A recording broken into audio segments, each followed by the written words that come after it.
ਪਤਾ ਲੱਗਿਆ ਵੀ ਹੁਣ ਜੇ ਅਸੀਂ ਪਹਿਲਾਂ ਇਨਫੈਕਸ਼ਨ ਤੋਂ ਮਰਦੇ ਸੀਗੇ, ਹੁਣ ਅਸੀਂ ਦਿਲ ਦੀ ਬਿਮਾਰੀ ਤੋਂ ਮਰ ਰਹੇ ਹਾਂ। ਲੋਕਾਂ ਦੀਆਂ ਉਮਰਾਂ ਲੰਬੀਆਂ ਹੋਣ ਲੱਗ ਗਈਆਂ, ਤਾਂ ਲੋਕ ਬਜ਼ੁਰਗ ਹੋਣ ਲੱਗ ਗਏ, ਦਿਲ ਦੀਆਂ ਬਿਮਾਰੀਆਂ ਹੋਣ ਲੱਗ ਗਈਆਂ। ਉਹਦੇ ਬਾਰੇ ਰਿਸਰਚ ਹੋਈ, ਫਿਰ ਪਤਾ ਲੱਗਿਆ ਵੀ ਇਹ ਦਵਾਈਆਂ ਦਿਲ ਦੀ ਬਿਮਾਰੀ ਨੂੰ ਹੈਲਪ ਕਰ ਸਕਦੀਆਂ। ਅਸੀਂ ਉਹਦੇ ਬਾਰੇ ਧਿਆਨ ਦੇਣਾ ਸ਼ੁਰੂ ਕੀਤਾ ਤੇ ਲੋਕਾਂ ਦੀ ਉਮਰ ਹੋਰ ਲੰਬੀ ਹੋਣ ਲੱਗ ਗਈ। ਤੁਹਾਨੂੰ ਇਹ ਲੱਗਦਾ ਦੁਨੀਆ 'ਚ ਜਿਹੜਾ ਵੀ ਬੰਦਾ ਅਗਰ ਕਿਸੇ ਬਿਮਾਰੀ ਨਾਲ ਮਰ ਰਿਹਾ ਹੈ, ਆਪਾਂ ਉਹਨੂੰ ਬਚਾ ਸਕਦੇ ਹਾਂ? ਹਾਂਜੀ। ਤੇ ਜਿਹੜੀ ਵਨ ਗਲਵ ਫਿਟ ਆਲ ਅਪਰੋਚ ਸੀਗੀ, ਉਹ ਇੰਪਰਫੈਕਟ ਸੀਗੀ ਜੀ। ਹਰ ਬੰਦੇ ਨੂੰ ਵੈਕਸੀਨ ਦਿੱਤਾ, ਕਿਸੇ ਨੂੰ ਬਲੱਡ ਕਲੌਟ ਹੋ ਗਿਆ, ਕਿਸੇ ਦਾ ਹਾਰਟ ਫੇਲ ਹੋ ਗਿਆ, ਕਿਸੇ ਦੀ ਮੌਤ ਹੋ ਗਈ। ਐਕਚੁਅਲੀ ਤੁਹਾਡੇ ਅਨੁਸਾਰ ਕੀ ਟ੍ਰੀਟਮੈਂਟ ਹੈਗਾ, ਤੁਹਾਡੇ ਅਨੁਸਾਰ ਕਿਹੜੀ ਦਵਾਈ ਮਾਫਕ ਆਏਗੀ, ਤੁਹਾਡੇ ਅਨੁਸਾਰ ਕਿਹੜਾ ਟੈਸਟ ਹੋਣਾ ਚਾਹੀਦਾ।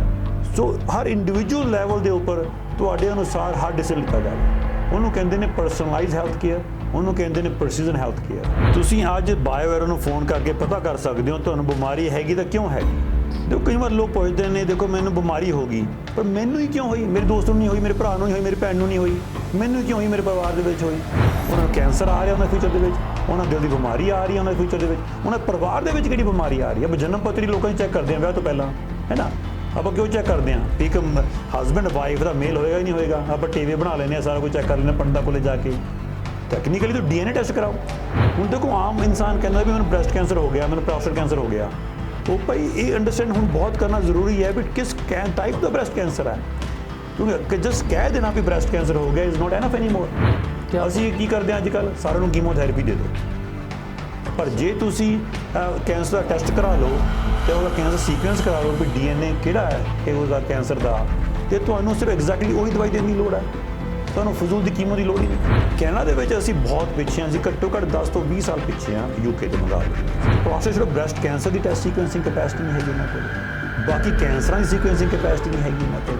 ਇਹ ਅਲਬਰਟਾ ਪ੍ਰੋਵਿੰਸ਼ੀਅਲ ਲੈਬ ਦੇ ਕੋਲੇ ਕੋਈ ਕੈਪੈਸਿਟੀ ਚੱਜ ਦੀ ਨਹੀਂ ਹੈਗੀ ਸੀ ਨਾ। ਉੱਥੇ DNA ਦੀ ਕਾਪੀ ਵੀ ਰਹਿ ਜਾਂਦੀ ਹੈ, ਉਹ ਜਿਹੜਾ ਡੇਟਾ ਹੈਗਾ DNA ਦਾ ਉਹ ਉਹਨਾਂ ਕੋਲ ਰਹਿ ਜਾਂਦਾ, ਉਹਨੂੰ ਵੇਚ ਕੇ ਪੈਸੇ ਕਮਾਉਂਦੇ ਨੇ DNA ਦੀ ਫਾਈਲ ਨੂੰ, ਹੈ ਨਾ। ਤੁਹਾਡੀ DNA ਦੀ ਫਾਈਲ ਹੈ, ਬਾਹਰ ਪੈਸਾ ਫਾਰਮਾ ਕੰਪਨੀ ਕਿਸੇ ਹੋਰ ਤੋਂ ਕਿਸੇ ਨੂੰ ਹੋਰ ਦੇਣੀ ਹੁੰਦੀ ਹੈ।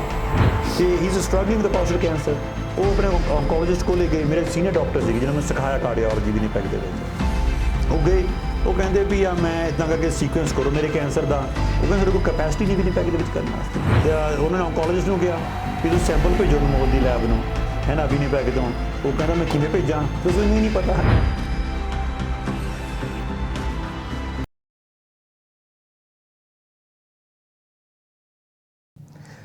नमस्कार, सलाम, याली मदद, Sat Sri Akal, very good evening and hello to Calgary. आप सबका स्वागत है हमारे प्रोग्राम कैलगरी फोकस में। ये प्रोग्राम आप देखते हैं हमारे अपने पसंदीदा टीवी चैनल पंजाबी नेशनल पर। मैं आपका होस्ट, आपका दोस्त अमृत बराड़, आप सबका स्वागत करता हूँ और आशा करता हूँ कि सब मस्त होंगे, व्यस्त होंगे और स्वस्थ होंगे। काफ़ी टाइम के बाद मैं आपसे जुड़ा हूँ, कुछ पर्सनल रीज़न थे तो थोड़े प्रोग्राम्स में नहीं कर पाया, लेकिन I am back and I'm back with one of the best and known person in his field throughout the world. आदमी की हेल्थ एक बहुत इम्पॉर्टेंट फैक्टर है, आदमी की बॉडी एक बहुत इम्पॉर्टेंट फैक्टर है, लेकिन हमारी बॉडी के अंदर क्या हो रहा है ये जानना बहुत ज़रूरी है। तो आज हमारे साथ जुड़ेंगे डॉक्टर अनमोल कपूर, जो कि जाने माने कार्डियोलॉजिस्ट हैं, फिलेंथ्रेपिस्ट हैं, फाउंडर ऑफ कार्डल, बायोएरो, दिल walk, advanced cardiology and winner of many international awards. तो आइए मिलकर स्वागत करते हैं और उनसे जानते हैं उनकी जो नई कंपनी है बायोएरो वो क्या है और किस तरह से वो मानवता की, ह्यूमैनिटी की हेल्प करने के लिए उन्होंने इजाद की है। भाजी बहुत बहुत स्वागत प्रोग्राम में। Thank you so much for having us, really appreciate it. भाजी ਆਪਾਂ बहुत बार पहला भी गल की है, लेकिन ਅੱਜ ਦਾ ਜਿਹੜਾ टॉपिक है बहुत इंपॉर्टेंट हैगा। ਬਿਕੋਜ਼ ਮੈਨੂੰ ਇੰਨੀ ਕਿਉਰਿਓਸਿਟੀ ਹੋਈ ਜਦ ਮੈਂ ਇਹਦੇ ਬਾਰੇ ਥੋੜ੍ਹਾ ਪੜ੍ਹਿਆ, ਤੁਹਾਡਾ ਹੁਣੀ ਇੱਕ ਆਰਟੀਕਲ ਆਇਆ ਹੈਗਾ ਆਪਣਾ ਟੋਰਾਂਟੋ ਸਟਾਰ ਵਿੱਚ, ਉਦੋਂ ਨੂੰ ਪੜ੍ਹ ਰਿਹਾ ਸੀਗਾ। ਬਹੁਤ ਕੁਛ ਹੈਗਾ ਜਿਹੜੀ ਹਿਊਮਨ ਬੋਡੀ ਨੂੰ ਲੋਕਾਂ ਨੂੰ ਹਲੇ ਪਤਾ ਹੀ ਨਹੀਂ ਹੈਗਾ ਅੰਦਰ ਕੀ ਹੋ ਰਿਹਾ ਹੈਗਾ, ਤੇ ਉਹਦੇ ਬਾਰੇ ਮੈਂ ਤੁਹਾਡੇ ਨਾਲ ਕੁਛ ਗੱਲਬਾਤ ਕਰੂੰਗਾ। ਟੂ ਸਟਾਰਟ ਵਿਦ, ਜਿਹੜੀ ਹਿਊਮਨ ਬੋਡੀ ਹੈਗੀ ਹੈ ਉਹਦੇ ਅੰਦਰ DNA ਹੁੰਦਾ ਹੈ, ਸੈੱਲ ਹੁੰਦੇ ਹੈ, ਕ੍ਰੋਮੋਸੋਮਸ ਹੁੰਦੇ ਹੈ, ਇਹ ਬਹੁਤ ਸਾਰੀ ਚੀਜ਼ਾਂ ਕੰਪਲਿਕੇਟਡ ਹੈਗੀਆਂ। ਤੁਸੀਂ ਪਲੀਜ਼ ਸਾਡੇ ਲਿਸਨਰਸ ਨੂੰ ਹੌਲੀ ਹੌਲੀ ਜਰਾ ਇਹ ਸਮਝਾਓ ਐਕਚੁਅਲੀ ਇਹ ਸੈੱਲ, DNA, ਕ੍ਰੋਮੋਸੋਮ ਕੀ ਹੁੰਦੇ ਹੈ। ਪਰ ਉਹ ਤੋਂ ਪਹਿਲਾਂ ਬਾਇਓਐਰੋ ਦੇ ਬਾਰੇ ਦੱਸੋ, ਉਹ ਕੀ ਕੰਪਨੀ ਹੈ, ਤੁਸੀਂ ਕਿਸ ਵਿਚਾਰਧਾਰਾ ਨਾਲ ਉਹਨੂੰ ਸ਼ੁਰੂ ਕੀਤਾ ਹੈਗਾ। ਦੇਖੋ ਜੀ, ਬਾਇਓਲੋਜੀ ਤੋਂ ਵਰਡ ਬਣਿਆ ਜੀ। ਐਰੋ ਇੱਕ ਤੀਰ ਤੋਂ ਬਣਿਆ ਵਰਡ, ਕਿਆ ਬਾਤ ਹੈ ਨਾ। ਤੇ ਅਸੀਂ ਜਿਹੜੀ ਉਹ ਬਾਇਓਲੋਜੀ ਹੈ, ਤੀਰ ਦੇ ਨਾਲ ਅਸੀਂ ਭੇਜ ਦੇਣੀ ਹੈ ਜੀ ਹੈ ਨਾ। ਜੀ। ਤੇ ਉਹ ਟਾਰਗੇਟਡ ਲੋਕਾਂ ਨੂੰ ਜਿਹੜੀ ਇਨਫੋਰਮੇਸ਼ਨ ਚਾਹੀਦੀ ਹੈ ਉਹ ਲੋਕਾਂ ਤੱਕ ਪਹੁੰਚੇਗੀ ਜੀ। ਤੇ ਦੇਖੋ, ਹੈਲਥ ਸਾਇੰਸ ਦੇ ਵਿੱਚ ਜਾਂ ਜਦੋਂ ਤੋਂ ਧਰਤੀ ਤੇ ਆਪਾਂ ਇਨਸਾਨ ਹਮੇਸ਼ਾ ਜਿਹੜੀ ਸਿਹਤ ਦੇ ਬਾਰੇ ਕੁਛ ਨਾ ਕੁਛ ਅਸੀਂ ਲੱਭਦੇ ਰਹੇ, ਕਾਰਨ ਲੱਭਣ ਦੀ ਕੋਸ਼ਿਸ਼ ਕਰਦੇ ਹਾਂ। ਜਦੋਂ ਅੱਜ ਤੋਂ ਕੁਝ ਸਾਲ ਪਹਿਲਾਂ ਕਿਸੇ ਇਨਸਾਨ ਦੀ ਉਮਰ ਐਵਰੇਜ 30 ਸਾਲ ਹੁੰਦੀ ਸੀਗੀ, ਜੋ ਇੰਡੀਆ ਆਜ਼ਾਦ ਹੋਇਆ ਸੀ 1947 ਦੇ ਵਿੱਚ। ਜੀ। ਉਹ ਕਿਉਂ ਇਨਫੈਕਸ਼ਨ ਲੋਕਾਂ ਨੂੰ ਮਾਰ ਦਿੰਦੀਆਂ ਸੀਗੀਆਂ ਕਾਫੀ, ਤੇ ਐਂਟੀਬਾਇਓਟਿਕ ਦੀ ਨਿਜਾਤ ਮਿਲੀ, ਇਲਾਜ ਨਹੀਂ ਸੀ, ਹੈ ਨਾ, ਇਲਾਜ ਨਹੀਂ ਸੀਗਾ। ਪੈਨਸਲਿਨ ਦੀ ਡਿਸਕਵਰੀ ਹੋਈ, ਪੈਨਸਲਿਨ ਦੀ ਡਿਸਕਵਰੀ ਦੇ ਹੋਣ ਤੋਂ ਬਾਅਦ ਲੋਕਾਂ ਦੀ ਮੌਤਾਂ ਹੋਣੀਆਂ ਘਟ ਗਈਆਂ, ਤੇ ਉਹਦੇ ਨਾਲ ਬਹੁਤ ਐਂਟੀਬਾਇਓਟਿਕਸ ਬਣੇ ਜਿਹਦੇ ਨਾਲ ਲੋਕਾਂ ਦੀ ਉਮਰਾਂ ਲੰਬੀਆਂ ਹੋਣ ਲੱਗ ਗਈਆਂ। ਤੇ ਲੇਟਰ ਔਨ ਹਾਰਟ ਡਿਜ਼ੀਜ਼ ਦੇ ਦਵਾਈਆਂ ਆਈਆਂ, ਪਤਾ ਲੱਗਿਆ ਵੀ ਹੁਣ ਜੇ ਅਸੀਂ ਪਹਿਲਾਂ ਇਨਫੈਕਸ਼ਨ ਤੋਂ ਮਰਦੇ ਸੀਗੇ, ਹੁਣ ਅਸੀਂ ਦਿਲ ਦੀ ਬਿਮਾਰੀ ਤੋਂ ਮਰ ਰਹੇ ਹਾਂ। ਲੋਕਾਂ ਦੀ ਉਮਰਾਂ ਲੰਬੀਆਂ ਹੋਣ ਲੱਗ ਗਈਆਂ, ਤਾਂ ਲੋਕ ਬਜ਼ੁਰਗ ਹੋਣ ਲੱਗੇ, ਦਿਲ ਦੀ ਬਿਮਾਰੀਆਂ ਹੋਣ ਲੱਗ ਗਈਆਂ। ਉਹਦੇ ਬਾਰੇ ਰਿਸਰਚ ਹੋਈ, ਫਿਰ ਪਤਾ ਲੱਗਿਆ ਵੀ ਇਹ ਦਵਾਈਆਂ ਦਿਲ ਦੀ ਬਿਮਾਰੀ ਨੂੰ ਹੈਲਪ ਕਰ ਸਕਦੀਆਂ। ਅਸੀਂ ਉਹਦੇ ਬਾਰੇ ਧਿਆਨ ਦੇਣਾ ਸ਼ੁਰੂ ਕੀਤਾ, ਤੇ ਲੋਕਾਂ ਦੀ ਉਮਰ ਹੋਰ ਲੰਬੀ ਹੋਣ ਲੱਗ ਗਈ। ਲੋਕਾਂ ਦੀ ਉਮਰ ਹੋਰ ਲੰਬੀ ਹੋਣ ਲੱਗ ਗਈ ਤਾਂ ਕੈਂਸਰ ਨਾਲ ਲੋਕ ਮਰਨ ਲੱਗ ਗਏ। ਤੇ ਕਿਉਂਕਿ ਦੇਖੋ, ਇਨਸਾਨ ਜੇ ਇੰਨੀ ਲੰਬੀ ਜ਼ਿੰਦਗੀ ਜੀ ਲੇਗਾ ਤਾਂ ਇਵੈਂਚੁਅਲੀ ਕਿਸੇ ਨਾ ਕਿਸੇ ਚੀਜ਼ ਕਰਕੇ ਮਰੇਗਾ, ਤੇ ਕੋਈ ਨਾ ਕੋਈ ਬਿਮਾਰੀ ਉਹਨੂੰ ਲੱਗ ਜਾਏਗੀ। ਤੇ ਅਸੀਂ ਹਮੇਸ਼ਾ ਸਾਇੰਸ ਦੇ ਵਿੱਚ ਕੈਚਅਪ ਰਹੇ। ਅਸੀਂ ਦੇਖੋ ਬਹੁਤ ਅਚੀਵਮੈਂਟਸ ਕੀਤੀਆਂ ਜ਼ਿੰਦਗੀ ਦੇ ਵਿੱਚ, ਪਰ ਸਾਨੂੰ ਕਦੇ ਵੀ ਉਹ ਕਾਰਨ ਨਹੀਂ ਲੱਭਿਆ ਵੀ ਬਿਮਾਰੀ ਹੁੰਦੀ ਕਿਉਂ ਹੈ ਕਿਸੇ ਇਨਸਾਨ ਨੂੰ, ਤੇ ਬਿਮਾਰੀ ਦੇ ਜਿਹੜੇ ਇਲਾਜ ਨੇ ਕਿੱਦਾਂ ਦੇ ਹੋ ਸਕਦੇ ਨੇ। ਇੱਥੇ ਮੈਂ ਥੋੜਾ ਰੁਕੂੰਗਾ ਇੱਕ ਮਿੰਟ ਵਾਸਤੇ।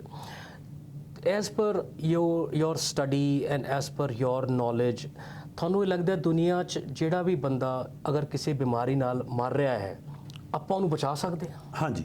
ਕੀ ਬਾਤ ਹੈ। ਹਾਂਜੀ, ਦੇਖੋ, ਅੱਜ ਤੋਂ 30 ਸਾਲ ਪਹਿਲਾਂ ਸਾਨੂੰ ਪਤਾ ਵੀ ਨਹੀਂ ਹੁੰਦਾ ਸੀਗਾ ਵੀ ਕਿਹੜੀ ਦਵਾਈ ਕਿਹੜੀ ਬਿਮਾਰੀ ਨੂੰ ਕਿਵੇਂ ਮਾਫਕ ਆਏਗੀ। ਜੀ। ਹੈ ਨਾ। ਅਸੀਂ ਉਦੋਂ ਇੱਕ ਐਵੀਡੈਂਸ ਬੇਸ ਮੈਡੀਸਿਨ ਦੀ ਕਾਢ ਕੱਢੀ। ਜੀ। ਹੈ ਨਾ, ਵੀ ਇੱਕ ਸਬੂਤ ਦੇ ਆਧਾਰ ਦੇ ਉੱਪਰ ਅਸੀਂ ਦਵਾਈ ਲਿਖਣੀ ਹੈ। ਜੀ। ਹੈ ਨਾ। ਹੁਣ ਜੇ ਸਬੂਤ ਕਿੱਥੋਂ ਮਿਲੂਗਾ? ਉਹ ਮਿਲੂਗਾ ਕਲੀਨਿਕਲ ਟ੍ਰਾਇਲ ਤੇ ਸਟੱਡੀ ਤੋਂ ਮਿਲੂਗਾ। ਜੀ। ਤੇ ਅਸੀਂ ਸਾਰੇ ਜਿਹੜੇ ਦੁਨੀਆ ਭਰ ਦੇ ਡਾਕਟਰਸ ਉਸ ਪਿੱਛੇ ਲੱਗ ਗਏ, ਉਹਦੇ ਅਨੁਸਾਰ ਅਸੀਂ ਕਹਿੰਦੇ ਨੇ ਟ੍ਰੀਟਮੈਂਟ ਲੋਕਾਂ ਨੂੰ ਦੇਣੇ ਸ਼ੁਰੂ ਕੀਤੇ। ਉਹਦਾ ਬਹੁਤ ਫਾਇਦਾ ਹੋਇਆ ਹੈ, ਲੋਕਾਂ ਦੀਆਂ ਉਮਰਾਂ ਵੀ ਲੰਬੀਆਂ ਹੋਈਆਂ, ਪਰ ਉਹ 'ਚ ਨੁਕਸਾਨ ਵੀ ਹੋਇਆ। ਕਈ ਚੀਜ਼ਾਂ ਦਾ ਨੁਕਸਾਨ ਇਹ ਹੋਇਆ ਵੀ ਜਿਹੜੇ ਸਬੂਤ ਦੇ ਆਧਾਰ ਦੇ ਉੱਪਰ ਜੋ ਅਸੀਂ ਟ੍ਰੀਟਮੈਂਟ ਡਿਵੈਲਪ ਕੀਤੇ ਜਾਂ ਲੋਕਾਂ ਨੂੰ ਮਿਲੇ, ਉਹ ਮੋਸਟਲੀ ਫਾਰਮਾ ਕੰਪਨੀ ਦੇ ਵੱਲੋਂ ਹੀ ਸੀਗੇ, ਕਿਉਂਕਿ ਦੇਖੋ ਉਹੀ ਫੰਡ ਕਰਦੀ ਸੀ ਕਲੀਨਿਕਲ ਟ੍ਰਾਇਲ ਦੇ ਸਟੱਡੀਜ਼ ਨੂੰ। ਕਈ ਜਿਹੜੇ ਟ੍ਰੀਟਮੈਂਟ ਸੀਗੇ ਜਿਨ੍ਹਾਂ ਨੂੰ ਫੰਡ ਕੋਈ ਕਰ ਹੀ ਨਹੀਂ ਸਕਦਾ ਸੀ, ਹੈ ਨਾ, ਸਬੂਤ ਉਹਨਾਂ ਦੇ ਪਾਸੇ ਮਿਲੇ ਹੀ ਨਹੀਂ ਸਾਨੂੰ, ਤੇ ਉਹ ਚੀਜ਼ਾਂ ਨੂੰ ਅਸੀਂ ਡਿਪਲੋਏ ਨਹੀਂ ਕਰ ਪਾਏ, ਨੁਕਸਾਨ ਵੀ ਹੋਇਆ। ਹੁਣ ਉਹ ਜਿਹੜੀ ਸਟ੍ਰੈਟਜੀ ਅਪਰੋਚ ਕੀ ਹੁੰਦੀ ਸੀ ਵੀ ਤੁਸੀਂ 100 ਬੰਦਿਆਂ ਨੂੰ ਦਵਾਈ ਦਾ ਇੱਕ ਟ੍ਰੀਟਮੈਂਟ ਦਿਓਗੇ, ਉਹਦੇ ਵਿੱਚੋਂ ਅਸੀਂ ਦੇਖਾਂਗੇ 50 ਬੰਦਿਆਂ ਨੂੰ ਬੈਨੀਫਿਟ ਮਿਲਿਆ, 30 ਬੰਦਿਆਂ ਨੂੰ ਬੈਨੀਫਿਟ ਨਹੀਂ ਮਿਲਿਆ, 20 ਨੂੰ ਨੁਕਸਾਨ ਹੋਇਆ।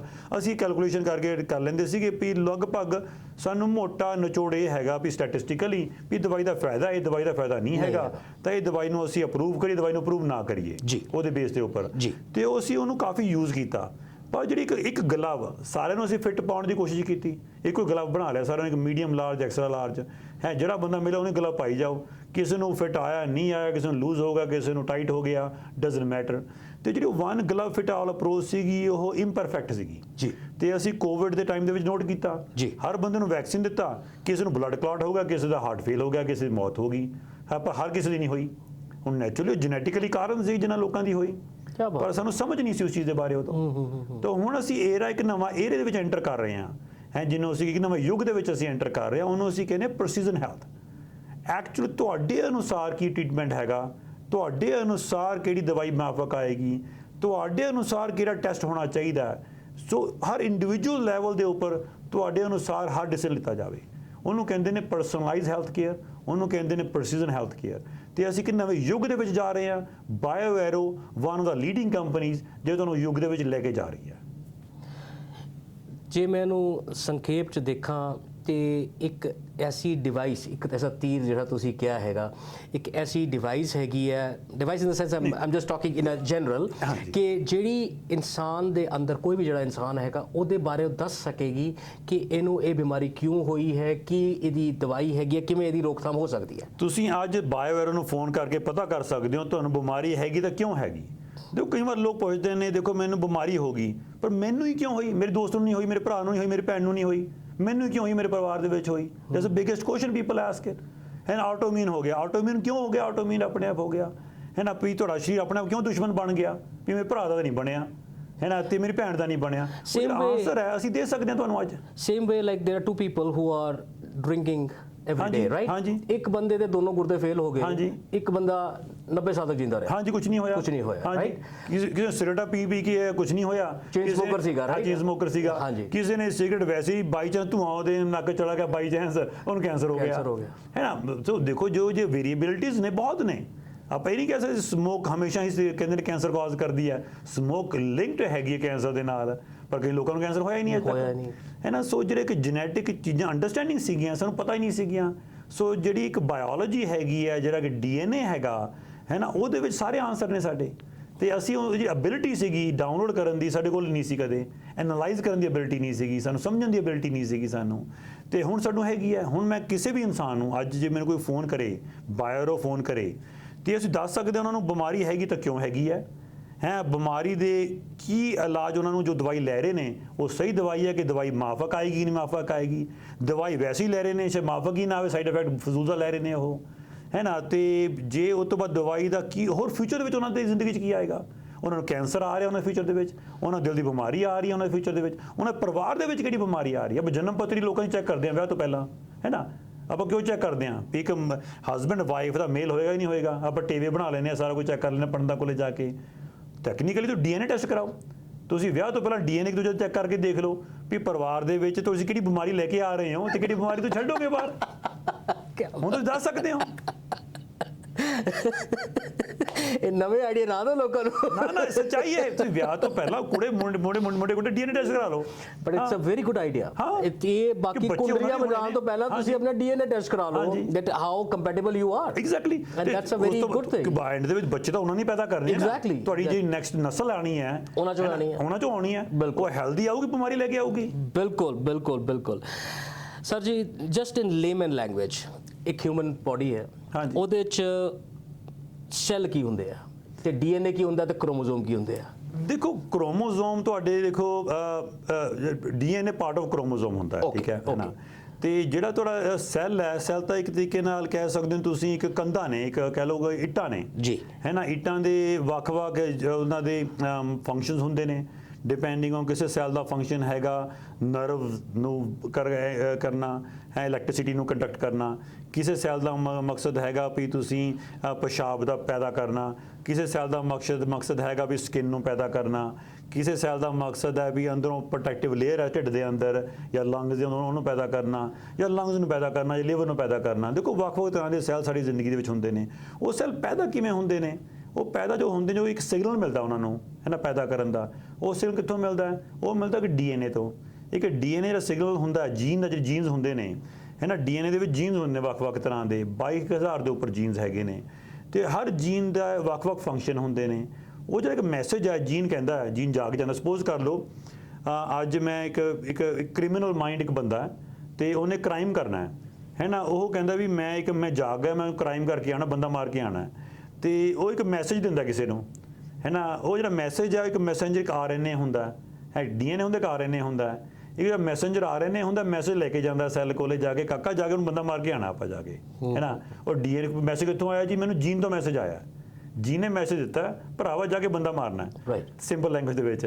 ਤੇ ਉਹ ਜਿਹੜਾ ਸੈੱਲ ਹੈਗਾ, ਚਲੋ ਜੀ ਹੁਣ ਬੰਦਾ ਕਿਵੇਂ ਮਾਰੀਏ, ਹੁਣ ਤੂੰ ਕੈਂਸਰ ਕ੍ਰੀਏਟ ਕਰ, ਹੈ ਨਾ। ਉਹ ਹੁਣ ਸੈੱਲ ਕੈਂਸਰ ਕ੍ਰੀਏਟ ਕਰਨਾ ਸ਼ੁਰੂ ਕਰ ਦਿੰਦਾ। ਉਹ ਜਿਹੜਾ ਮੈਸੇਜ ਹੈਗਾ, ਤੁਸੀਂ ਹੁਣ ਮੈਸੇਜ ਇੰਟਰਸੈਪਟ ਕਰ ਸਕਦੇ ਹੋ, ਤੁਸੀਂ ਜੀਨ ਨੂੰ ਅੰਡਰਸਟੈਂਡ ਕਰ ਸਕਦੇ ਹੋ ਵੀ ਜੀਨ ਇਹ ਕਿਹੜਾ ਮੈਸੇਜ ਭੇਜੇਗਾ, ਹੈ। ਤੁਸੀਂ ਮੈਸੇਜ ਨੂੰ ਇੰਟਰਸੈਪਟ ਕਰ ਲਿਆ ਹੈ। ਜੇ ਮੈਸੇਜ ਪਹਿਲਾਂ ਨਿਕਲ ਚੁੱਕਿਆ ਹੈ ਤੇ ਉਹ ਸੈੱਲ ਆਲਰੇਡੀ ਕਹਿੰਦੇ ਨੇ ਕੈਂਸਰ ਪੈਦਾ ਕਰ ਚੁੱਕਿਆ ਹੈ, ਤੁਸੀਂ ਟੈਸਟ ਕਰ ਸਕਦੇ ਹੋ ਕਿੱਦਾਂ ਦਾ ਕੈਂਸਰ ਹੈਗਾ। ਹੁਣ ਦੇਖੋ ਆਮ ਇਨਸਾਨ ਕਹਿੰਦਾ ਵੀ ਮੈਨੂੰ ਬ੍ਰੈਸਟ ਕੈਂਸਰ ਹੋ ਗਿਆ, ਮੈਨੂੰ ਪ੍ਰੋਸਟੇਟ ਕੈਂਸਰ ਹੋ ਗਿਆ। ਉਹ ਭਾਈ ਇਹ ਅੰਡਰਸਟੈਂਡ ਹੁਣ ਬਹੁਤ ਕਰਨਾ ਜ਼ਰੂਰੀ ਹੈ ਵੀ ਕਿਸ ਟਾਈਪ ਦਾ ਬ੍ਰੈਸਟ ਕੈਂਸਰ ਹੈ, ਕਿਉਂਕਿ ਜਸਟ ਕਹਿ ਦੇਣਾ ਵੀ ਬ੍ਰੈਸਟ ਕੈਂਸਰ ਹੋ ਗਿਆ ਇਜ਼ ਨਾਟ ਐਨਫ ਐਨੀ ਮੋਰ। ਜਿਹੜਾ ਡਾਕਟਰ ਤੁਹਾਨੂੰ ਕਹੇ ਜਿਹਨੂੰ ਬ੍ਰੈਸਟ ਕੈਂਸਰ ਹੋ ਗਿਆ ਤੇ ਦਵਾਈ ਦੇਤੀ, ਉਹ ਡਾਕਟਰ ਹੈ ਤੋਂ 20 ਸਾਲ ਪਿੱਛੇ ਦੀ ਗੱਲ ਕਰ ਰਿਹਾ। ਡਾਕਟਰ ਅੱਜ ਦੇ ਯੁੱਗ ਦੇ ਵਿੱਚ ਗੱਲ ਕਰੇ ਵੀ ਇਸ ਇਨਸਾਨ ਨੂੰ ਇਸ ਮਿਊਟੇਸ਼ਨ ਦੇ ਵਾਲਾ ਕੈਂਸਰ ਹੋਇਆ, ਕਿਉਂਕਿ ਹਰ ਕੈਂਸਰ ਦਾ ਆਪਣਾ DNA ਹੈ। ਰਾਈਟ। ਤੇ ਉਹ ਕੈਂਸਰ ਜੇ ਆਪਣਾ DNA ਹੈ, ਉਹਦੀ ਆਪਣੀ ਇੱਕ ਦਵਾਈ ਦੇਣੀ ਚਾਹੀਦੀ ਹੈ। ਹੁਣ ਤੁਸੀਂ ਸਪੋਜ਼ ਕਰ ਲਓ ਖੇਤ ਹੈ, ਹੁਣ ਖੇਤ ਦੇ ਇੱਕ ਹਿੱਸੇ ਦੇ ਵਿੱਚ ਇੱਕ ਫਸਲ ਕਹਿੰਦੇ ਨੇ ਉਹਦੇ ਕੀੜਾ ਲੱਗ ਗਿਆ, ਹੁਣ ਤੁਸੀਂ ਪੂਰੀ ਖੇਤ ਨੂੰ ਥੋੜੀ ਅੱਗ ਲਾ ਦੋਗੇ, ਤੁਸੀਂ ਉਸ ਹਿੱਸੇ ਦੇ ਵਿੱਚ ਜਾ ਕੇ ਕਰੋਗੇ ਨਾ। ਹੁਣ ਹਿੱਸੇ ਦੇ ਵਿੱਚ ਕਹਿ ਲਓ ਵੀ ਕਣਕ ਲੱਗੀ ਹੋਈ ਹੈ, ਉਸ ਕਣਕ ਦੇ ਕੁਝ ਜਿਹਨੂੰ ਕੀੜਾ ਲੱਗਿਆ, ਕੁਝ ਨੂੰ ਕੀੜਾ ਨਹੀਂ ਲੱਗਿਆ। ਤੁਸੀਂ ਚਾਹੋਗੇ ਜਿਹਨਾਂ ਨੂੰ ਕੀੜਾ ਨਹੀਂ ਲੱਗਿਆ ਉਹਨੂੰ ਬਚਾ ਲਾਂ ਮੈਂ, ਤੇ ਜਿਹਨੂੰ ਲੱਗਿਆ ਉਹਨੂੰ ਵੀ ਮੈਂ ਬਚਾਉਣ ਦੀ ਕੋਸ਼ਿਸ਼ ਕਰਾਂ, ਤੇ ਜੇ ਨਹੀਂ ਮੈਂ ਬਚਾ ਸਕਦਾ ਸਿਰਫ ਉਹਨੂੰ ਹੀ ਮਾਰਾਂ, ਮੈਂ ਬਾਕੀ ਫਸਲ ਬਾਕੀ ਨੂੰ ਬਚਾ ਲਾਂ ਮੈਂ। ਅਸੀਂ ਕੀ ਕਰਦੇ ਹਾਂ ਅੱਜ ਕੱਲ੍ਹ, ਸਾਰਿਆਂ ਨੂੰ ਕੀਮੋਥੈਰੇਪੀ ਦੇ ਦਿਓ। ਪਰ ਜੇ ਤੁਸੀਂ ਕੈਂਸਰ ਦਾ ਟੈਸਟ ਕਰਾ ਲਓ ਤੇ ਉਹਦਾ ਕੈਂਸਰ ਸੀਕੁਐਂਸ ਕਰਾ ਲਓ ਵੀ DNA ਕਿਹੜਾ ਹੈ ਕਿ ਉਹਦਾ ਕੈਂਸਰ ਦਾ, ਤੇ ਤੁਹਾਨੂੰ ਸਿਰਫ ਐਗਜ਼ੈਕਟਲੀ ਉਹੀ ਦਵਾਈ ਦੇਣ ਦੀ ਲੋੜ ਹੈ, ਤੁਹਾਨੂੰ ਫਜ਼ੂਲ ਦੀ ਕੀਮੋ ਦੀ ਲੋੜ ਹੀ ਨਹੀਂ। As per you, cancer is curable? ਹਾਂਜੀ, Any type of cancer is curable? ਦੇਖੋ cancer is now manageable, cancer is like a diabetes now. ਸਾਨੂੰ ਜਿਹੜਾ ਕਨਸੈਪਟ ਹੈਗਾ ਆਪਾਂ ਨੂੰ ਚੇਂਜ ਕਰਨਾ ਚਾਹੀਦਾ। ਹੁਣ ਕਨਸੈਪਟ ਨੂੰ ਅਸੀਂ ਜਿਹੜਾ ਕਨਸੈਪਟ ਵੀ ਕੈਂਸਰ ਨੂੰ ਅਸੀਂ ਕਿਉਰ ਕਰ ਦਾਂਗੇ, ਐਲੀਮੀਨੇਟ ਕਰ ਦਾਂਗੇ, ਅਸੀਂ ਐਲੀਮੀਨੇਟ ਨਹੀਂ ਕਰ ਸਕਦੇ ਕੈਂਸਰ ਨੂੰ। ਕਿਉਂ ਨਹੀਂ ਕਰ ਸਕਦੇ? ਕਿਉਂਕਿ ਦੇਖੋ ਕੈਂਸਰ ਕਈ ਵਾਰ ਜੈਨੇਟਿਕਲੀ ਸਾਡੇ ਪਰਿਵਾਰ ਦੇ ਵਿੱਚ, ਸਾਡੇ ਜੀਨ ਦੇ ਵਿੱਚ ਹੈਗਾ, ਸਾਡੇ DNA ਵਿੱਚ ਕੋਡ ਹੈਗਾ ਵੀ ਉਹਨੇ ਕ੍ਰਾਈਮ ਕਰਨਾ ਕਿਸੇ ਦਿਨ ਜਾ ਕੇ। ਉਹ ਜਿਹੜਾ ਟ੍ਰਿਗਰ ਹੈ, ਉਹ ਟ੍ਰਿਗਰ ਕਦੋਂ ਹੋਏਗਾ ਸਾਨੂੰ ਨਹੀਂ ਪਤਾ ਹੈਗਾ। ਚਾਹੇ ਅਸੀਂ ਸ਼ਰਾਬ ਪੀ ਲਈ ਟ੍ਰਿਗਰ ਹੋ ਗਿਆ, ਅਸੀਂ ਵੈਕਸੀਨ ਲਵਾ ਲਿਆ ਟ੍ਰਿਗਰ ਹੋ ਗਿਆ, ਅਸੀਂ ਕਹਿੰਦੇ ਕੋਈ ਸਮੋਸੇ ਪਕੌੜੇ ਖਾ ਲਿਆ ਟ੍ਰਿਗਰ ਹੋ ਗਿਆ, ਅਸੀਂ ਸਮੋਕ ਪੀ ਲਈ ਟ੍ਰਿਗਰ ਹੋ ਗਿਆ। ਡਜ਼ਨਟ ਮੈਟਰ, ਸਾਨੂੰ ਨਹੀਂ ਪਤਾ ਕੀ ਟ੍ਰਿਗਰ ਕਰੇਗਾ ਉਹਨੂੰ, ਇਸ ਇਨਸਾਨ ਨੂੰ। ਜੋ ਟ੍ਰਿਗਰ ਹੋ ਗਿਆ ਅਸੀਂ ਉਹਨੂੰ ਫਿਰ ਮੈਨੇਜ ਕਰ ਸਕਦੇ, ਅਸੀਂ ਉਹਨੂੰ ਕੰਟੇਨ ਕਰ ਸਕਦੇ ਹਾਂ। ਹੈ ਲੋਕ ਆਪਾਂ ਕਹਿੰਦੇ ਰਿਮਿਸ਼ਨ ਚਲੇਗੀ, ਉਹ ਰਿਮਿਸ਼ਨ 'ਚ ਨਹੀਂ ਚਲੇਗੀ, ਉਹ ਕੈਂਸਰ ਮੈਨੇਜ ਹੋ ਰਿਹਾ, ਡਾਇਬੀਟੀਜ਼ ਮੈਨੇਜ ਹੋ ਰਹੀ ਹੈ। ਜੇ ਤੁਸੀਂ ਉਹਨੂੰ ਕੰਟਰੋਲ 'ਚ ਨਹੀਂ ਕਰਦੇ, ਡਾਇਬੀਟੀਜ਼ ਨੂੰ ਸ਼ੂਗਰ ਵੱਧ ਜਾਂਦੀ ਹੈ ਨਾ, ਕਿ ਕਿਡਨੀਜ਼ ਫੇਲ ਹੋ ਜਾਂਦੀਆਂ ਨੇ, ਅੱਖਾਂ ਦੇ ਨਿਗਾਹ ਚਲੀ ਜਾਂਦੀ ਹੈ, ਪੈਰ ਕਟਾਣੇ ਪੈ ਜਾਂਦੇ ਨੇ, ਜੇ ਡਾਇਬੀਟੀਜ਼ ਕੰਟਰੋਲ ਨਹੀਂ ਕਰਦੇ। ਇੱਦਾਂ ਹੀ ਕੈਂਸਰ ਹੈਗਾ। ਹੁਣ ਕਈ ਕੈਂਸਰ ਅਸੀਂ ਮੈਨੇਜ ਕਰ ਸਕਦੇ ਹਾਂ ਉਹਨਾਂ ਨੂੰ।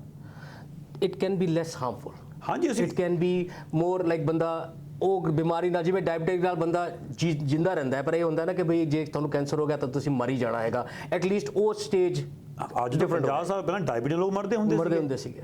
ਹੁਣ ਡਾਇਬੀਟੀਜ਼ ਮੈਨੇਜ ਕਰਦੇ ਆ। ਬਿਲਕੁਲ ਸਹੀ ਹੈ। ਅੱਜ ਤੋਂ 30 ਸਾਲ ਪਹਿਲਾਂ HIV ਨਾਲ ਲੋਕ ਮਰਦੇ ਹੁੰਦੇ ਸੀਗੇ। ਬਿਲਕੁਲ ਬਿਲਕੁਲ ਬਿਲਕੁਲ। ਹੁਣ HIV ਨਾਲ ਕੋਈ ਸੁਣਿਆ ਕਦੇ ਨਿਊਜ਼ ਦੇ ਵਿੱਚ ਕੋਈ ਬੰਦਾ ਮਰਦਾ, ਨਿਊਜ਼ ਆ ਜਾਏ HIV ਹੋ ਗਈ, ਬੰਦਾ ਮਰਨ ਲੱਗ ਗਿਆ, ਅਸੀਂ ਮੈਨੇਜ ਕਰ ਲਿਆ। ਹੈਪੇਟਾਈਟਿਸ C ਨਾਲ ਲੋਕ ਮਰਦੇ ਹੁੰਦੇ ਸੀਗੇ, ਅਸੀਂ ਹੁਣ ਮੈਨੇਜ ਕਰ ਲਏ। ਪੋਲੀਓ, ਹਾਂਜੀ ਹਾਂ, ਤੇ ਅਸੀਂ ਹੁਣ ਕੈਂਸਰ ਨੂੰ ਅਸੀਂ ਮੈਨੇਜ ਕਰ ਸਕਦੇ ਹਾਂ। ਮੋਸਟ ਕੈਂਸਰ ਹੁਣ ਮੈਨੇਜੇਬਲ ਨੇ। ਕੀ ਬਾਤ ਹੈ, ਕੀ ਬਾਤ ਹੈ। ਡਾਕਟਰ ਸਾਹਿਬ, ਇਨ ਲੇਮਨਸ ਲੈਂਗੁਏਜ ਜਿਹੜੀ ਇਸ ਤਰ੍ਹਾਂ ਦੀ ਮੈਡੀਕਲ ਨੀਡਸ ਹੁੰਦੀਆਂ ਹੈ ਜਾਂ ਇਲਾਜ ਅਵੇਲੇਬਲ ਹੁੰਦੇ ਹੈ, ਦੇ ਆਰ ਵੈਰੀ ਐਕਸਪੈਂਸਿਵ। ਇੱਕ ਆਮ ਬੰਦੇ ਵਾਸਤੇ ਬਹੁਤ ਮੁਸ਼ਕਿਲ ਹੋ ਜਾਂਦਾ ਕਈ ਵਾਰ ਉਹਨੂੰ ਮੈਨੇਜ ਕਰਨਾ, ਠੀਕ ਹੈ ਨਾ। ਕਈ ਬੰਦੇ ਆਪਣੇ ਹੁਣ ਸਾਊਥ ਏਸ਼ੀਆ ਆਪਾਂ ਕੰਟਰੀਜ਼ ਚਲੇ ਜਾਈਏ, ਉੱਥੇ ਹਲੇ ਵੀ ਜਨਤਾ ਵਿਚਾਰੀ ਜਿਹੜੀ ਜਨਰਲ ਹਸਪੀਟਲ 'ਚ ਮਰ ਜਾਂਦੀ ਹੈਗੀ, ਉਹਨਾਂ ਨੂੰ ਇਲਾਜ ਨਹੀਂ ਮਿਲਦਾ। ਵੱਡੇ ਵੱਡੇ ਹਸਪਤਾਲ ਖੁੱਲ੍ਹੇ ਹੋਏ ਆ। As a person, because you give a lot back to the community, what do you think? This ਇਲਾਜ ਅਗਰ ਜੇ ਕਿਸੇ ਨੂੰ ਇਸ ਤਰ੍ਹਾਂ ਦੀ ਇਨਫੋਰਮੇਸ਼ਨ ਚਾਹੀਦੀ ਹੈ, is it manageable? Anybody can afford it? ਇਹ ਤਾਂ ਦੇਖੋ ਹੁਣ ਅਲਬਰਟਾ ਸਰਕਾਰ ਜਾਂ ਕੈਨੇਡਾ ਸਰਕਾਰ ਦੀ ਬਦਕਿਸਮਤੀ ਹੈ ਜਾਂ ਬੇਇੱਜ਼ਤੀ ਹੈ ਜਾਂ ਉਹਨਾਂ ਦੀ ਬਿਸ ਪਲੈਨਿੰਗ ਹੈ ਜਿਹਨੂੰ ਕਹਿ ਸਕਦੇ ਹੋ। ਦੇਖੋ ਹਾਲਾਤ ਇਹ ਜਿਹੇ ਨੇ ਅਲਬਰਟਾ ਦੇ ਵਿੱਚ ਕਿ ਪੂਰੇ ਕੈਨੇਡਾ ਦੇ ਵਿੱਚ ਲਗਾ ਲਓ, ਹੈ ਨਾ। ਇਹ ਬੇਸਿਕਲੀ ਅਸੀਂ ਪੈਸਾ ਬਹੁਤ ਬਰਬਾਦ ਕੀਤਾ ਤੇ ਅਸੀਂ ਇਹਨਾਂ ਦਾ ਪੈਸਾ ਲਾਇਆ ਨਹੀਂ। UK ਨੇ ਲੀਡਰਸ਼ਿਪ ਵਿੱਚ ਰੋਲ ਪਲੇ ਕੀਤਾ ਹੋਇਆ। ਜਰਮਨੀ, ਫਰਾਂਸ ਬਹੁਤ ਅੱਗੇ ਨੇ ਇਸ ਚੀਜ਼ ਦੇ ਵਿੱਚ। ਉਹਨਾਂ ਨੇ ਆਪਣੇ ਆਪ ਜਿਹੜਾ ਪ੍ਰੈਸੀਜ਼ਨ ਹੈਲਥ ਹੈਗਾ ਜਾਂ personalise health care, genomic base ਹੈਗਾ, ਆਪਣਾ ਹੈਲਥ ਕੇਅਰ ਸਿਸਟਮ ਉਧਰ ਨੂੰ ਪੇਵਟ ਕਰਨਾ ਸ਼ੁਰੂ ਕਰ ਦਿੱਤਾ। ਉਹ ਕਹਿੰਦੇ ਜੋ ਅਸੀਂ ਹੈਲਥ ਕੇਅਰ ਅਸੀਂ ਪ੍ਰੈਜ਼ੈਂਟ ਅਸੀਂ ਕਰਦੇ ਹਾਂ, ਅਸੀਂ ਡਿਜ਼ੀਜ਼ ਕੇਅਰ ਕਰਦੇ ਹਾਂ, ਅਸੀਂ ਹੈਲਥ ਕੇਅਰ ਨਹੀਂ ਪ੍ਰੋਵਾਈਡ ਕਰਦੇ। ਅਸੀਂ ਬਿਮਾਰੀ ਲੱਭਦੇ ਹਾਂ, ਉਹਨੂੰ ਮੈਨੇਜ ਕਰਨ ਦੀ ਕੋਸ਼ਿਸ਼ ਕਰਦੇ ਹਾਂ। ਅਸੀਂ ਬਿਮਾਰੀ ਨੂੰ ਪਹਿਲਾਂ ਹੀ ਪ੍ਰੈਡਿਕਟ ਨਹੀਂ ਕਰਦੇ ਹੋਣ ਤੋਂ ਪਹਿਲਾਂ, ਤੇ ਅਸੀਂ ਉਹਦਾ ਇਲਾਜ ਪ੍ਰੋਸਾਈਜ਼ਲੀ ਨਹੀਂ ਕਰਦੇ ਹੈਗੇ। ਅਸੀਂ ਕਿਸੇ ਬੰਦੇ ਨੂੰ ਟ੍ਰੀਟਮੈਂਟ ਤਾਂ ਕਿਸੇ ਨੂੰ ਨਹੀਂ ਦਿੱਤਾ। ਕੈਨੇਡਾ ਦੇ ਵਿੱਚ ਅਸੀਂ ਬਹੁਤ ਪਿੱਛੇ ਹਾਂ, ਅਸੀਂ ਘੱਟੋ ਘੱਟ 10 ਤੋਂ 20 ਸਾਲ ਪਿੱਛੇ ਹਾਂ UK ਦੇ ਮੁਕਾਬਲੇ ਦੇ ਵਿੱਚ, ਹੈ ਨਾ, ਪ੍ਰੈਸੀਜ਼ਨ ਹੈਲਥ ਦੇ ਵਿੱਚ। ਐਗਜ਼ਾਮਪਲ ਤੁਹਾਨੂੰ ਦੇ ਦਿੰਦਾ ਮੈਂ। ਕੈਲਗਰੀ ਸ਼ਹਿਰ ਦੇ ਵਿੱਚ ਕੀ ਪੂਰੇ ਕੈਨੇਡਾ ਦੇ ਵਿੱਚ ਕਿਸੇ ਨੂੰ ਜੇ ਪ੍ਰੋਸਟੇਟ ਕੈਂਸਰ ਹੋ ਜਾਂਦਾ, ਆਦਮੀਆਂ ਨੂੰ ਪ੍ਰੋਸਟੇਟ ਹੈਗਾ, ਜਨਾਨੀਆਂ ਕੋਲ ਪ੍ਰੋਸਟੇਟ ਆਬਵੀਅਸਲੀ ਨਹੀਂ ਹੁੰਦਾ ਹੈਗਾ, ਤੇ ਹੁਣ ਪ੍ਰੋਸਟੇਟ ਦੇ ਵਿੱਚ ਮੈਟਾਸਟੈਟਿਕ ਪ੍ਰੋਸਟੇਟ ਹੋ ਜਾਂਦਾ, ਜਿਹਨੂੰ ਆਪਾਂ ਕਹਿੰਦੇ ਆ ਵੀ ਬੰਦਾ ਮੈਟਾਸਟੈਟਿਕ ਹੋ ਗਿਆ ਤਾਂ ਬੰਦਾ ਮਰ ਜਾਏਗਾ, ਹੈ ਨਾ। ਹੁਣ ਦੇਖੋ ਜਿਹੜਾ ਕੈਂਸਰ ਹੈਗਾ ਮੈਟਾਸਟੈਟਿਕ ਹੋ ਗਿਆ, ਉਹ ਕੈਂਸਰ ਇੱਕ ਯੂਨਿਕ DNA ਹੈਗਾ। ਉਹ ਇੱਕ ਸਪੈਸ਼ਲ ਟੈਸਟ ਵਾਸਤੇ ਲੋਕ ਲਗਭਗ $10,000 ਖਰਚਦੇ ਨੇ, ਤੇ ਉਹ ਟੈਸਟ ਦਾ ਸੈਂਪਲ UK ਭੇਜਦੇ ਨੇ। ਉਹ ਰਿਪੋਰਟ ਨੂੰ ਅੱਜ ਦੀ ਤਰੀਕ ਦੇ ਵਿੱਚ 2 ਮਹੀਨੇ ਲੱਗਦੇ। ਉਹ ਰਿਪੋਰਟ 2 ਤੋਂ 3 ਮਹੀਨੇ ਦੇ ਵਿੱਚ UK ਤੋਂ ਇੱਥੇ ਆਉਂਦੀ ਹੈ। ਹਰ ਇਨਸਾਨ ਉਹਨੂੰ ਅਫੋਰਡ ਨਹੀਂ ਕਰ ਸਕਦਾ। ਪ੍ਰੋਸਟੇਟ ਕੈਂਸਰ ਸੈਂਟਰ ਇੱਕ ਚੈਰਿਟੀ ਹੈ, ਉਹ ਥੋੜੀ ਬਹੁਤ ਆਪਣੇ ਨੂੰ ਸਬਸਿਡੀਜ਼ ਦੇ ਕੇ ਦਿੰਦੇ ਨੇ। ਕੁਝ ਬੰਦਾ ਆਪਣੀ ਜੇਬ 'ਚੋਂ ਪੈਸੇ ਖਰਚਦਾ ਹੈ ਤੇ ਉਹ ਪੈਸੇ ਉਹ ਚਲਾ ਜਾਂਦਾ ਟੈਸਟ ਕਰਾਉਣ ਵਾਸਤੇ। ਉਹਦੇ ਬੇਸ ਡਾਕਟਰ ਆਪਣਾ ਟ੍ਰੀਟਮੈਂਟ ਰਿਕਮੈਂਡ ਕਰਦੇ ਨੇ। ਹੁਣ ਜੋ ਸਟਰਗਲ ਹੈ ਉਹ ਕਿਉਂ ਕਰਦੇ ਨੇ? ਕਿਉਂਕਿ ਅਲਬਰਟਾ ਸਰਕਾਰ ਟੈਸਟ ਕੈਪੇਬਿਲਿਟੀ ਨਹੀਂ ਹੈਗੀ ਇਹਨਾਂ ਕੋਲੇ, ਕਪੈਸਿਟੀ ਨਹੀਂ ਹੈਗੀ ਇਹਨਾਂ ਕੋਲੇ। ਪ੍ਰੋਸਟੇਟ ਜਿਹੜਾ ਬ੍ਰੈਸਟ ਕੈਂਸਰ ਦੀ ਟੈਸਟ ਸੀਕੁਐਂਸਿੰਗ ਕੈਪੈਸਿਟੀ ਨਹੀਂ ਹੈਗੀ ਇਹਨਾਂ ਕੋਲੇ। ਬਾਕੀ ਕੈਂਸਰਾਂ ਦੀ ਸੀਕੁਐਂਸਿੰਗ ਕੈਪੈਸਿਟੀ ਨਹੀਂ ਹੈਗੀ ਇਹਨਾਂ ਕੋਲੇ। ਅਲਬਰਟਾ ਪ੍ਰੀਵੈਂਸ਼ਨ ਲੈਬ ਦੇ ਕੋਲੇ ਕੋਈ ਕੈਪੈਸਿਟੀ ਚੱਜ ਦੀ ਨਹੀਂ ਹੈਗੀ ਇਸ ਵੇਲੇ। ਮੈਂ ਸੱਚੀ ਗੱਲ ਦੱਸਾਂ ਤੁਹਾਨੂੰ। ਬਿਲਕੁਲ ਮੋਸਟ ਸੈਂਪਲ ਦੁਨੀਆ ਤੋਂ ਬਾਹਰ ਜਾਂਦੇ ਨੇ, ਹੈ ਨਾ। ਆਪਾਂ ਪ੍ਰਾਈਵੇਸੀ ਗੱਲ ਕਰਦੇ ਹਾਂ, ਅਸੀਂ ਲੋਕਾਂ ਦਾ DNA ਬਾਹਰ ਸ਼ਿਪ ਕਰਦੇ ਹਾਂ, ਹੈ ਨਾ। ਉੱਥੇ DNA ਦੀ ਕਾਪੀ ਵੀ ਰਹਿ ਜਾਂਦੀ ਹੈ। ਉਹ ਜਿਹੜਾ ਡੇਟਾ ਹੈਗਾ DNA ਦਾ ਉਹ ਉਹਨਾਂ ਕੋਲ ਰਹਿ ਜਾਂਦਾ ਹੈ। ਉਹਨੂੰ ਵੇਚ ਕੇ ਪੈਸੇ ਕਮਾਉਂਦੇ ਨੇ DNA ਦੀ ਫਾਈਲ ਨੂੰ, ਹੈ ਨਾ, ਤੁਹਾਡੀ ਡੀਐਨਏ ਦੀ ਫਾਈਲ ਹੈ, ਬਾਹਰ ਪੈਸਾ ਫਾਰਮਾ ਕੰਪਨੀ ਕਿਸੇ ਹੋਰ ਤੋਂ ਦੇ, ਕਿਸੇ ਨੂੰ ਹੋਰ ਦੇ ਰਹੀ ਹੁੰਦੀ ਹੈ ਨਾ, ਜਾਨ ਤੁਹਾਡੀ ਗਈ ਹੈ ਬੈਨੀਫਿਟ ਕੋਈ ਹੋਰ ਲੈ ਰਿਹਾ ਹੁੰਦਾ। ਤੇ ਸਾਡੇ ਇਹ ਦੁਖਾਂਤ ਹੈ ਸਾਡੇ ਅਲਬਰਟਾ ਦਾ ਕਿ ਸਾਡੇ ਬਾਕੀ ਪ੍ਰੋਵਿੰਸਾਂ ਦਾ BC ਵੀ ਹਾਲ ਹੈ ਨਾ, ਤੁਸੀਂ ਓਨਟਾਰੀਓ ਚਲੇ ਜਾਓ ਤੇ ਇਹੀ ਹਾਲ ਹੈ ਬੈਨੀਟੋਬਾ, ਸਸਕੈਚੁਅਨ, ਜਿਸ ਨੇਮ ਅ ਪ੍ਰੋਵਿੰਸ, ਉਹਨਾਂ ਕੋਲ ਕੈਪੈਸਿਟੀ ਨਹੀਂ ਹੈਗੀ। People are desperate, people are dying from it. ਜਿਹੜੇ ਓਨਕੋਲੋਜਿਸਟ ਨੇ, ਕੈਂਸਰ ਡਾਕਟਰ ਨੇ, ਉਹ ਵਿਚਾਰੇ ਮਿੰਦਾਂ ਕਰਦੇ ਨੇ, ਗੜਗੜਾਉਂਦੇ ਨੇ। ਇੱਕ ਮੇਰੇ ਕੋਲੇ ਸੀਨੀਅਰ ਮੇਰੇ ਕਾਰਡੀਓਲੋਜਿਸਟ ਸੀ ਵਿਨੀਪੈਗ ਦੇ ਵਿੱਚ, ਉਹਨਾਂ ਨੂੰ ਪ੍ਰੋਸਟੇਟ ਕੈਂਸਰ ਹੋ ਗਿਆ ਤੇ ਹੀ is struggling with prostate cancer. ਉਹ ਆਪਣੇ ਓਨਕੋਲੋਜਿਸਟ ਕੋਲੇ ਗਏ, ਮੇਰੇ ਸੀਨੀਅਰ ਡਾਕਟਰ ਸੀਗੇ ਜਿਹਨਾਂ ਨੂੰ ਸਿਖਾਇਆ ਕਾਰਡੀਓਲੋਜੀ ਵਿਨੀਪੈਗ ਦੇ ਵਿੱਚ। ਉਹ ਗਏ, ਉਹ ਕਹਿੰਦੇ ਵੀ ਆ ਮੈਂ ਇਦਾਂ ਕਰਕੇ ਸੀਕੁਐਂਸ ਕਰੋ ਮੇਰੇ ਕੈਂਸਰ ਦਾ। ਉਹ ਕਹਿੰਦੇ ਸਾਡੇ ਕੋਲ ਕੈਪੈਸਿਟੀ ਨਹੀਂ ਵਿਨੀਪੈਗ ਦੇ ਵਿੱਚ ਕਰਨ ਵਾਸਤੇ। ਉਹ ਕਹਿੰਦੇ ਅਨਮੋਲ ਤੂੰ ਕਰ ਦੇਂਗਾ ਮੇਰੇ ਵਾਸਤੇ? ਮੈਂ ਕਿਹਾ ਹਾਂ। ਮੈਂ ਕਿਹਾ ਡਾਕਟਰ ਤੁਸੀਂ ਇੱਥੇ ਭੇਜੋ, ਮੈਂ ਪੈਸੇ ਵੀ ਲੈਣੇ, ਮੈਂ ਫ੍ਰੀ ਕਰਾਂਗਾ ਤੁਹਾਡੇ ਵਾਸਤੇ, ਤੁਸੀਂ ਮੇਰੇ ਗੁਰੂ ਹੋ ਤੁਸੀਂ, ਹੈ ਨਾ। ਤੇ ਤੁਸੀਂ ਟੈਨਸ਼ਨ ਨਾ ਲਓ ਕਿਸੇ ਚੀਜ਼ ਦੀ। ਤੇ ਉਹਨਾਂ ਨੇ ਓਨਕੋਲੋਜਿਸਟ ਨੂੰ ਕਿਹਾ ਵੀ ਤੁਸੀਂ ਸੈਂਪਲ ਭੇਜੋ ਅਨਮੋਲ ਦੀ ਲੈਬ ਨੂੰ, ਹੈ ਨਾ, ਵਿਨੀਪੈਗ ਤੋਂ। ਉਹ ਕਹਿੰਦਾ ਮੈਂ ਕਿਵੇਂ ਭੇਜਾਂ, ਦੱਸੋ, ਇਹਨੂੰ ਹੀ ਨਹੀਂ ਪਤਾ। ਤੇ ਉਹਨਾਂ ਨੇ ਕਿਸੇ ਤਰੀਕੇ ਨਾਲ ਸੈਂਪਲ ਸਾਨੂੰ ਭਿਜਵਾਇਆ ਹੁਣੇ ਸਾਨੂੰ। ਤੇ ਇਦਾਂ ਹੀ ਅਸੀਂ ਪ੍ਰੋਸਟੇਟ ਕੈਂਸਰ ਦੇ ਵਿੱਚ ਸੈਂਟਰ ਦੇ ਵਿੱਚ ਕੈਲਗਰੀ ਦੇ ਵਿੱਚ 100 ਮਰੀਜ਼ਾਂ ਦੇ ਟੈਸਟ ਫ੍ਰੀ ਕਰਾਂਗੇ। $1 ਮਿਲੀਅਨ ਦੀ ਡੋਨੇਸ਼ਨ ਹੈ। ਜੇ ਲੋਕ ਅਫੋਰਡ ਨਹੀਂ ਕਰ ਸਕਦੇ, ਦੇਖੋ ਅਸੀਂ ਤਾਂ ਆਪ ਚਾਹੁੰਦੇ ਹਾਂ ਵੀ ਇਹ ਅਫੋਰਡੇਬਲ ਹੋਣ ਟੈਸਟ। ਜਿਹੜਾ ਹੋਲ DNA ਟੈਸਟ ਹੈ ਐਨਾਲਿਸਿਸ, ਅੱਜ ਤੋਂ 13 ਸਾਲ ਪਹਿਲਾਂ $50 ਮਿਲੀਅਨ ਦਾ ਟੈਸਟ ਹੁੰਦਾ ਸੀ, ਅਸੀਂ $2,000 ਦਾ ਕਰਤਾ ਕੈਨੇਡੀਅਨ। ਕੀ ਬਾਤ ਹੈ। 50 ਮਿਲੀਅਨ ਤੋਂ $2,000 ਦਾ ਕੈਨੇਡੀਅਨ। ਵੀ ਲੋਕਾਂ ਨੂੰ ਅਫੋਰਡੇਬਲ ਕਰਤਾ, ਵੀ ਲੋਕ ਹੁਣ ਉਹਨੂੰ ਐਟਲੀਸਟ, ਠੀਕ ਹੈ ਹਰ ਬੰਦਾ 2,000 ਨਹੀਂ ਅਫੋਰਡ ਕਰ ਸਕਦਾ, ਮੈਂ ਅੰਡਰਸਟੈਂਡ ਕਰਦਾ, ਪਰ at least it is better than nothing before. ਭਾਜੀ ਗੱਲ ਜਦ ਇਨਸਾਨ ਦੇ ਜਾਨ ਦੀ ਆ ਜਾਂਦੀ ਹੈ, ਉਹਦੀ ਕੋਈ ਕੀਮਤ ਨਹੀਂ ਹੁੰਦੀ। ਹਾਂਜੀ ਰਾਈਟ, ਬਿਲਕੁਲ ਸਹੀ ਗੱਲ। ਤੇ ਜਿੱਥੇ ਪਹਿਲਾਂ ਤਾਂ ਜਿਸ ਤਰ੍ਹਾਂ ਤੁਸੀਂ ਕਿਹਾ ਕਿ ਲੋਕੀ ਇਹੀ ਡਰਦੇ ਸੀ ਕਿ ਅਸੀਂ ਜਾਈਏ ਕਿੱਥੇ। ਹਾਂਜੀ, ਅੱਜ ਸਾਡੇ ਕੋਲ ਇੱਕ ਇਲਾਜ ਹੈਗਾ। ਅੱਜ ਸਾਡੇ ਕੋਲ ਇੱਕ ਐਸਾ ਬੰਦਾ ਹੈਗਾ ਕੈਨੇਡਾ ਵਿੱਚ ਜਿਹਨੇ ਇਹ ਚੀਜ਼, ਇਹ ਇਲਾਜ, ਇਸ ਤਰ੍ਹਾਂ ਦੀ ਲੈਬ ਇਜਾਦ ਕੀਤੀ ਹੈ ਜਿੱਥੇ ਆਪਾਂ ਇਹਨਾਂ ਨੂੰ, ਇਸ ਚੀਜ਼ਾਂ ਨੂੰ ਮੈਨੇਜ ਕਰ ਸਕਦੇ ਹਾਂ, ਜਾਣਕਾਰੀ ਹੋਰ ਲੈ ਸਕਦੇ ਹਾਂ। ਅਗੇਨ ਮੈਂ ਭਾਜੀ ਇਸ ਲਈ ਪੁੱਛਿਆ about the affordability.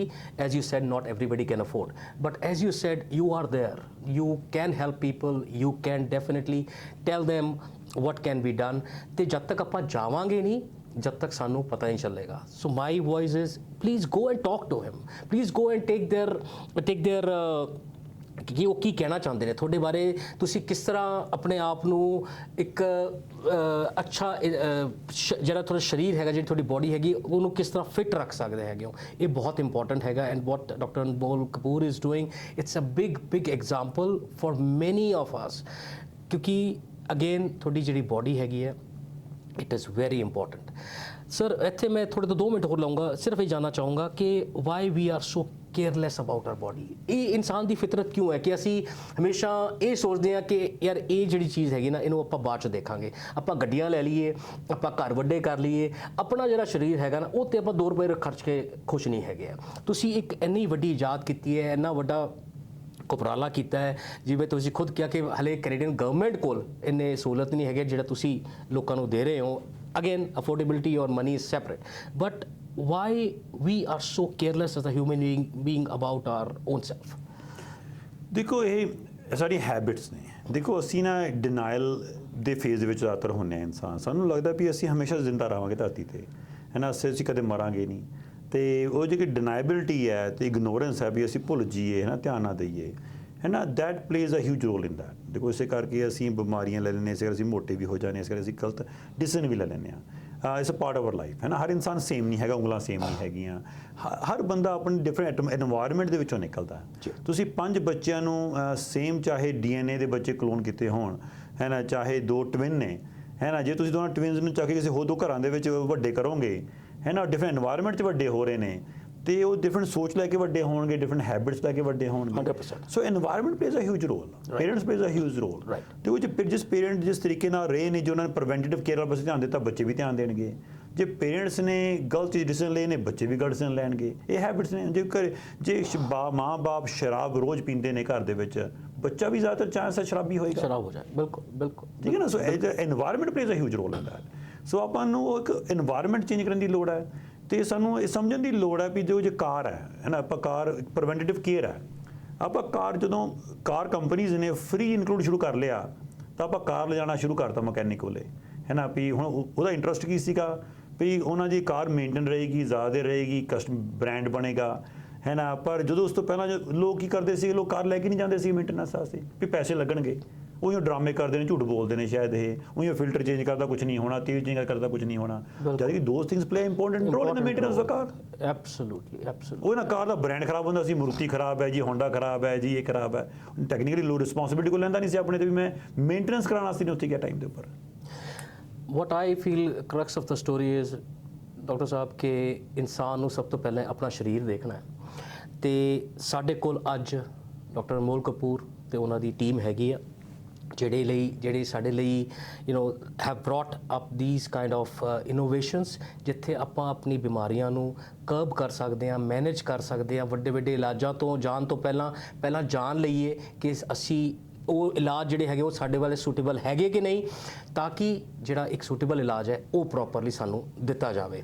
ਡਾਕਟਰ ਸਾਹਿਬ ਸਾਡੇ ਕੋਲ ਸਵਾਲ ਬਹੁਤ ਨੇ, ਬਟ ਟਾਈਮ ਅੱਜ ਘੱਟ ਰਹਿ ਗਿਆ ਥੋੜਾ ਜਿਹਾ, because again there was some reasons ਜਿੱਥੇ ਸਾਡੇ ਕੋਲ ਟਾਈਮ 8 ਵਜੇ ਪ੍ਰੋਗਰਾਮ ਆਪਣਾ ਦੂਸਰਾ ਸ਼ੁਰੂ ਹੋਣਾ ਹੈਗਾ, ਤੇ ਮੈਂ ਤੁਹਾਨੂੰ ਦੁਬਾਰਾ ਜ਼ਰੂਰ ਸੱਦੂੰਗਾ ਆਪਣੇ ਪ੍ਰੋਗਰਾਮ ਵਿੱਚ, ਆਪਾਂ ਹੋਰ ਗੱਲਾਂ ਕਰਾਂਗੇ, ਹੁਣ ਇਹਨੂੰ ਹੋਰ ਇਲੈਬੋਰੇਟ ਕਰਾਂਗੇ। ਬਟ ਅੱਜ ਦੀ ਜਿਹੜੀ ਇੱਕ ਮੇਨ ਗੱਲ ਸਾਹਮਣੇ ਆਈ ਹੈਗੀ ਹੈ ਕਿ here we are with some answers to ਜਿਹੜੇ ਕਿ ਲੋਕਾਂ ਦੇ ਸਵਾਲ ਹੁੰਦੇ ਨੇ ਕਿ ਯਾਰ ਮੇਰੀ ਬੋਡੀ 'ਚ ਮੈਨੂੰ ਬਿਮਾਰੀ ਹੋ ਗਈ ਹੈ, ਉਹ ਕਿਵੇਂ ਹੋਈ ਹੈ, ਕਿਵੇਂ ਉਹ ਠੀਕ ਹੋ ਸਕਦੀ ਹੈ, ਉਹਦਾ ਇੱਕ ਇਲੈਬੋਰੇਟ ਇਲਾਜ ਸਾਡੇ ਕੋਲ ਆ ਚੁੱਕਾ ਹੈ, ਬਾਇਓ ਐਰੋ।